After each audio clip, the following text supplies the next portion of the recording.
Okay, now we are going to look at the B part of question 7, and it says that each function obtained above corresponds to what type of function.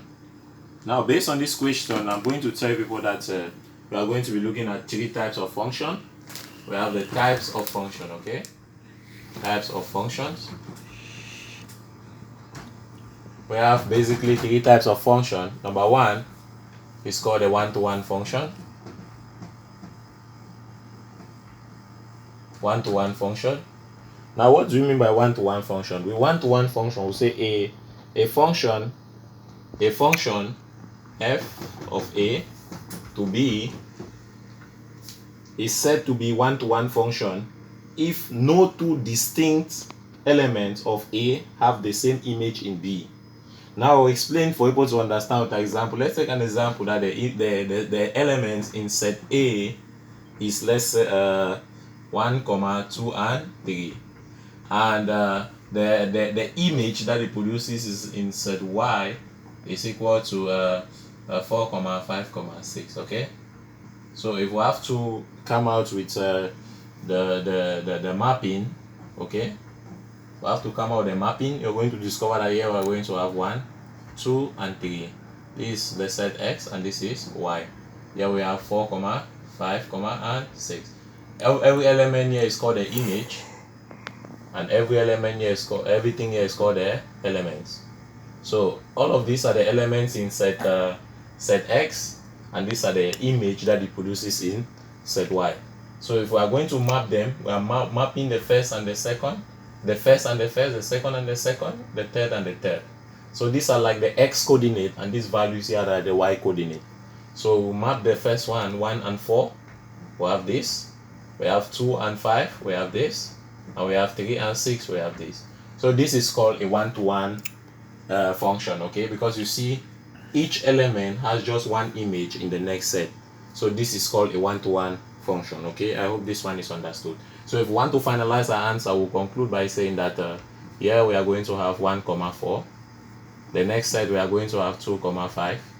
And the next set we are going to have 3, 6. And this is what we mean by a one-to-one function. One element has just one image in the next set. Okay, we'll go to the second one. The second one, we'll be talking about an onto function, okay? Onto function. Now, what do you mean by an onto function? We say that a function f from a to b is called onto function, okay? If for all b in B there is an A in A such that f of A is equal to B. This is the main concept. F of A is equal to B. Now I'm going to explain with an example. For example, we have a set A that has the following elements: A, B, C, and we have the set B which has the values D, or let's put it this way, 5, 3, 8, okay? 5, 3, 8, okay? So it therefore means that if we need to map out these two, this is set A, and map out this is set B, we are going to have A, B, C, and Z, okay? Here I forgot to add Z, sorry. A, B, C, and Z, and here we have 5, 3, and 8, okay? So we are going to map these two together. Remember, here are the elements, and everything that it produces here is called an image, okay? So it therefore means that we'll map A with 5, since they are the first two elements, B with 3, and C with 8. And then Z, which is the last element, will be mapped with A, okay? So you see how it looks like. This one we call it what? The onto function. You discover that there are two elements in set A that are matching with one image in set B.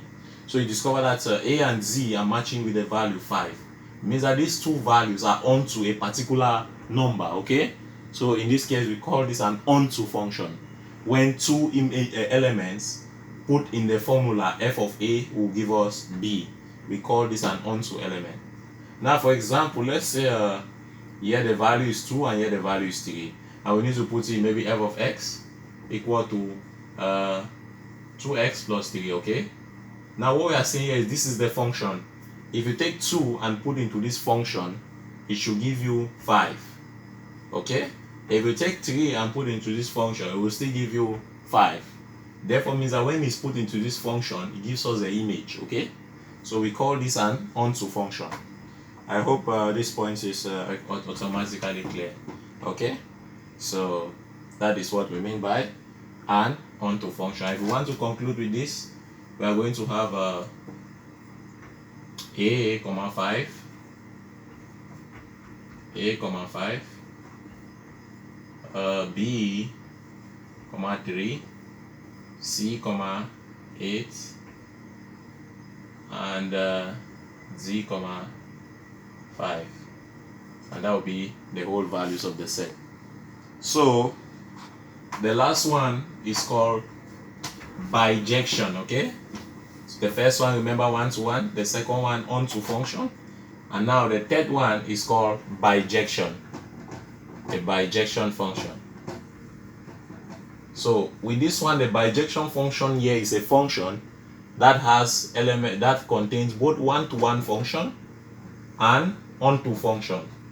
That form, so remember, bi means 2. So if we say bijection, it means it's an it's a function which has both one-to-one function and onto function. So I'll explain this with an example. We are going to look at an example. Let's say we have a set. A is made up of x comma a,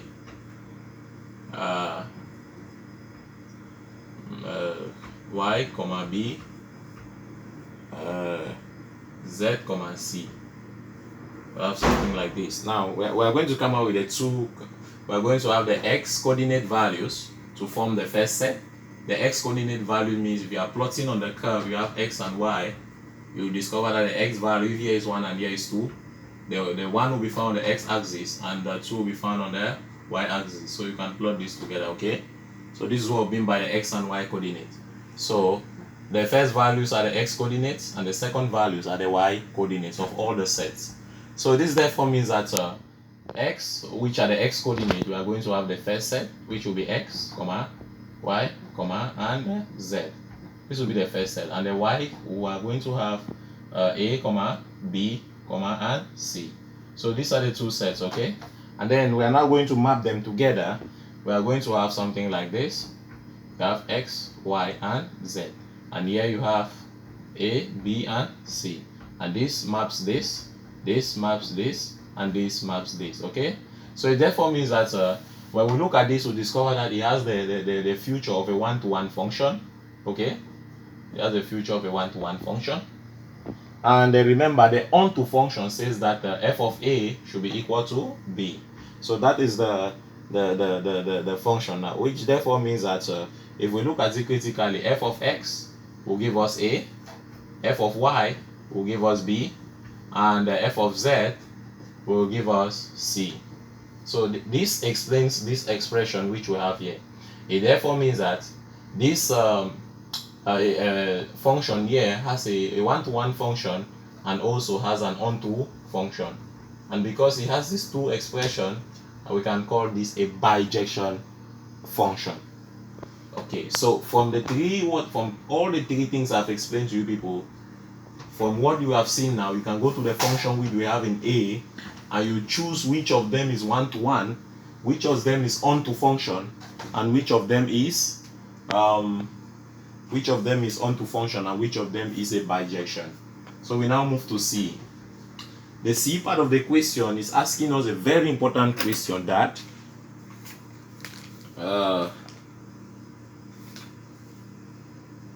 will you advise workers to produce 4 million of laptops? If not, prove that. Meaning that we'll be able to calculate the revenue function, the cost function, and the profit function. Now they're asking us that can we advise workers to produce, our quantity is X, 4 million of laptops? Will we advise them to put 4 million of laptops? As a businessman, you produce according to the profit you know you're going to make, right? Since we know that the profit function is equal to 17x minus 3x cubed, It therefore means that we are going to substitute this 4 million into the equation and see whether we are going to have a profit or a loss.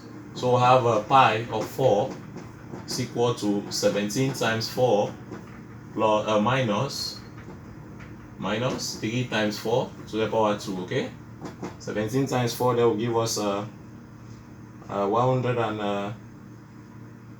17 times 4. Let me just have the calculation here on the board. 28, 8 and carry 2, and here 68. So we have 68 here minus 4 times 4 is 16. 16 times 3. This is 8 and carry 1. This is 3, and this is 48. Okay. So if you look at this careful, okay, this is a part 3. Sorry. So this will be 64 times 3. So this is 2 and carry 1. This is 18 plus 119. So that's 192. So if you look at it critically, if you take 192 minus 68, this is 2 carry 1 here, that's 12. 12 minus 8 is 4. Here is remaining 8. 8 minus this is 2. And here is 1. Okay? So it therefore means that we are going to have negative 124. Right? No. Yeah, negative 124. This will be times 1 million, of course, because I did not put the million. So if you look at it critically, if you advise them to actually produce 4 million of laptop, you discover that our output will be, our profit will be a negative value, which means we'll experience losses. So yeah, what do you advise them? Of course, you say no, and you have to prove it. You have proved it with your calculation. So now we go to the D part of the question. We go to the D part of the question. And the D part, what is the D part saying? The D part saying, will you advise a worker to produce 0.5 million of laptop or not? If yes, prove it. So we are going to say that the X here is equal to 0.5 million of laptops. 0.5 million of laptops. We are going to look at the profit, which is pi of X is equal to 17x minus 3x cubed. Okay. And here we are going to substitute 0.5 anywhere we have X. Means that anywhere we'll see X will replace it by 0.5 minus 3 times 0.5 to the power 3. Okay.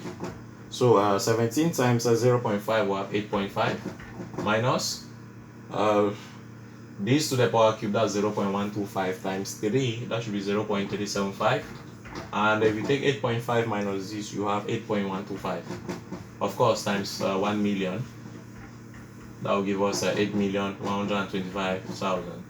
So you see that this one is profitable. Okay, since if they produce 0.5 million of laptops, they are going to have a profit of 8,125,000. Of course, we'll advise them to produce. So our answer will be yes. Okay, so that is it for the fourth part. And then